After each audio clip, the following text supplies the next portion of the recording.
WikiLeaks. I love WikiLeaks. During the 2016 election campaign, Donald Trump repeatedly extolled the leaker of the Democrats' secrets and reveled in the damage he believed WikiLeaks would do to Hillary Clinton's campaign. This WikiLeaks is like a treasure trove. It's a different story now that Julian Assange is under arrest and facing a criminal conspiracy charge for the theft of official U.S. secrets. Do you still love WikiLeaks? I know nothing about WikiLeaks. It's not my thing. I know nothing really about them. I don't really have any opinion. Trump's longtime friend and advisor Roger Stone has boasted that he kept the Trump campaign in direct touch with Assange. He faces criminal charges for trying to cover up his contacts with WikiLeaks. He became a willing player with the Russians. Democrats are hoping an Assange extradition means they'll get some answers about what was going on between Russia, WikiLeaks, and the Trump campaign.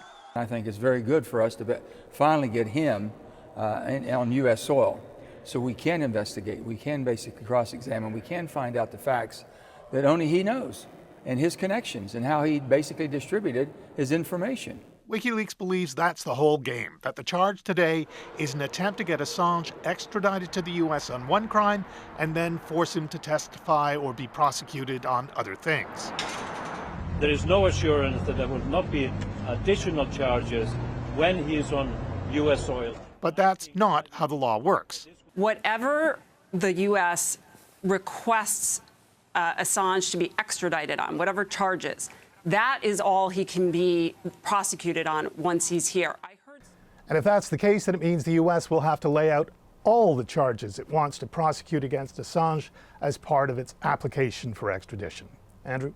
So, Keith, it seems clear there's been an evolution in the way Trump perceives Assange, but there was a time when Americans were really divided. I mean, was he a whistleblowing journalist or a threat to U.S. national security? Is that still the case?